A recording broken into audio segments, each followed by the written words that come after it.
Self-expression is so common that many of us don't think about it anymore. Each of you has your own style, your own mannerisms, and your own habits that make you unique. Your self-expression is a combination of both societal and cultural influences. In America, self-expression has evolved and changed with the times. Styles that were popular decades ago are not seen as often now. Historically, getting a tattoo would be frowned upon, but now it is seen as a method of individuality and self-expression. Just as self-expression varies through time, it also varies from region to region. Methods of expression that are popular in the United States may not be in Europe and vice versa. Throughout history, societies around the world have developed their own methods of self-expression, and in return, self-expression has helped develop the societal culture. My research focuses specifically on Italy and how expression has shaped Italian society. I started with the definition of self-expression. According to the Merriam-Webster Dictionary, self-expression is the expression of one's feelings, thoughts, or ideas, especially in art, music, or dance. From there, I dove into the history of art, music, and dance in Italy, and in doing so, I was able to illustrate how expression has shaped Italian society.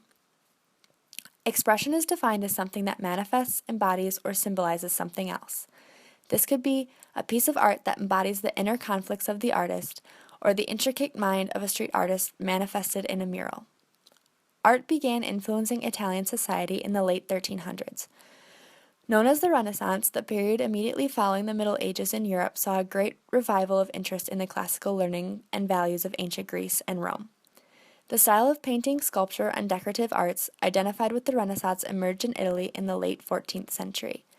It reached its high point in the late 15th and early 16th centuries through the work of Italian masters such as Leonardo da Vinci, Michelangelo, and Raphael. In addition to its expression of classical Greco-Roman traditions, Renaissance art sought to capture the experience of the individual and the beauty and mystery of the natural world. Renaissance artists came from all classes of society. They usually studied as apprentices before being admitted to the professional guild and working under the teaching of an old master. Far from being starving bohemians, these artists worked on commission and were hired by patrons of the arts because they were steady and reliable. Italy's rising middle class sought to imitate the aristocracy and evaluate their own status by purchasing art for their homes. Art was so valuable that the number of original art pieces one owned would raise or lower the individual on a social ladder.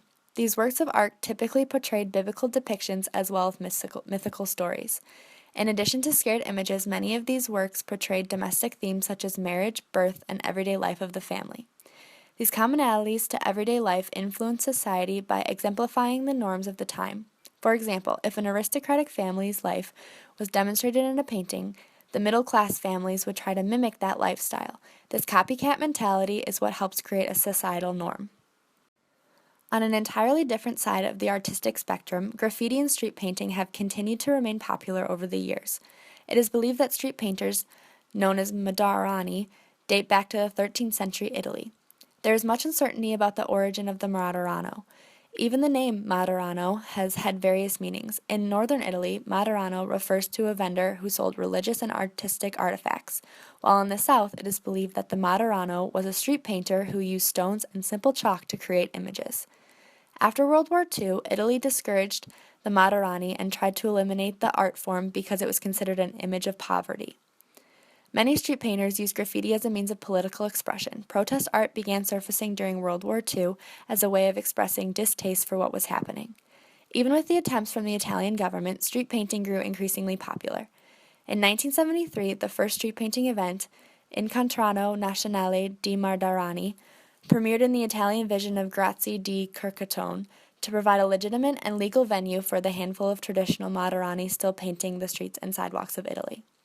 The competition, still held every year for the Feast of Assumption on August 15th, grew from a few Italian artists to over 150 artists from around the world. In 1987, the art form headed to Santa Barbara, California, where the first U.S. Street Painting Festival was hosted. Today, the tradition lives on at festivals and events all around the world. Similarly to art, expression through music has impacted the society of Italy throughout history. The music of Italy ranges across a broad spectrum of opera and instrumental classical music and a body of popular music drawn from both native and imported sources. Music has traditionally been one of the cultural markers of Italian national and ethnic identity and holds an important position in society and in politics. Italian innovation in musical scales, harmony, notation, and theater enabled the development of opera in the late 16th century and much of European classical music such as the symphony and concerto. Italy has a strong sense of national identity through the distinctive culture, including a sense of appreciation for beauty and emotionality, which is strongly evidenced in the music. Cultural, political, and social issues are often also expressed through music in Italy. Allegiance to music is integrally woven into the social identity of Italians, but no single style has been considered a characteristic national style. Most folk musics are localized and unique to a small region or city. Italy's classical legacy, however, is an important point of the country's identity, particularly opera. Traditional operatic pieces remain a popular part of music and an integral part of national identity. The musical output of Italy remains characterized by great diversity and creative independence with a rich variety of types of expression. The creative independence of Italian musicians is demonstrated beautifully by street musicians and buskers. Street performance, or busking, is the act of performing in public places for gratuities, though busking is particularly associated with singing or playing music. In many countries, including Italy, the rewards are generally in the form of money, but other gratuities such as food, drink, or gifts may be given. Street musicians use expression to elicit an emotional response from the pedestrians passing by. This form of expression can be seen throughout the streets and squares of Italy. It is not at all uncommon to see many different performers all in one day. The popularity of busking has grown and established a cultural phenomena. While in Italy today, it has become an expectation to hear street musicians no matter where you go. When looking into self-expression, dance is rooted in Italian history and linked to a tradition passed on from generation to generation. Folkloric dances are living witness to local culture and expression. Traditionally, there was a dance for love, a dance for courting, others for crops and grape harvest. There was a dance for every occasion. Dance was a true means of communication among people and a main form of expression. It is true that regional folkloric dances are all different from one another, yet they have one specific thing in common. The dances were created to express feelings and wishes or to drive fear away. These traditional dances have influenced the society of Italy today because they still provide a means of expressing the love of music and tradition. In many areas of Italy, one can find traditional dance groups that still use dance as a way to express the traditions of their ancestors.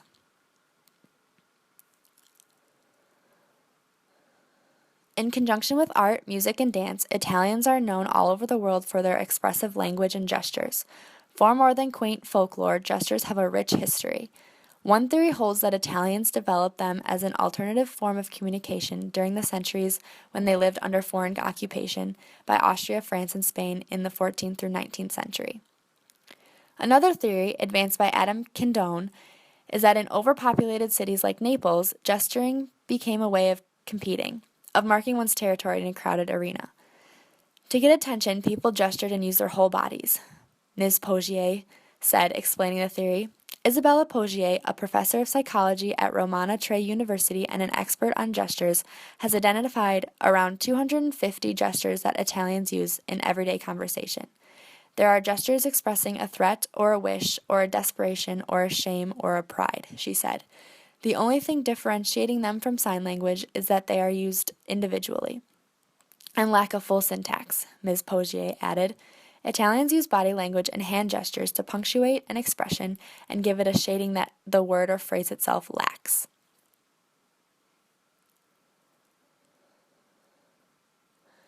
Even though the origin of Italian gestures is unknown, the society in Italy would not be at all the same without them. The gestures alone offer a unique communication style between locals. Gestures are a way that individuals can personalize the expression of their language. Each individual has the opportunity to tweak the common gesture to make them their own, which in turn allows for a very expressive society all around. The expressive style of Italians is what makes their society what it is today. Throughout history, influences of art have worked their way into the self-expression of Italians. Both music and dance continue to be used as a common expressive art form. By talking with their hands, Italians are able to express themselves in ways that they are unable to with words.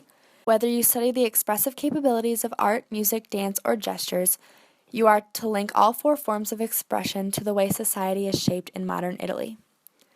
Throughout my research, I was able to find so many fascinating details of historical expression in Italy. I found that despite being very different, art, music, dance, and gestures are all used as forms of expression in the Italian society on a regular basis. I learned so much, but there are still so many different directions I could take my research. If I had more time, I would love to explore how gestures are unique to individual regions around Italy. I would like to see how gesture variations are formed within the country. Building off of that, I would like to see how all expressive forms change from region to region.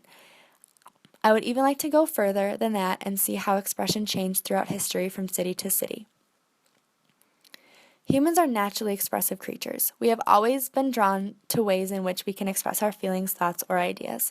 The way we express ourselves is always changing with time, and it will be interesting to see how it changes in the years to come.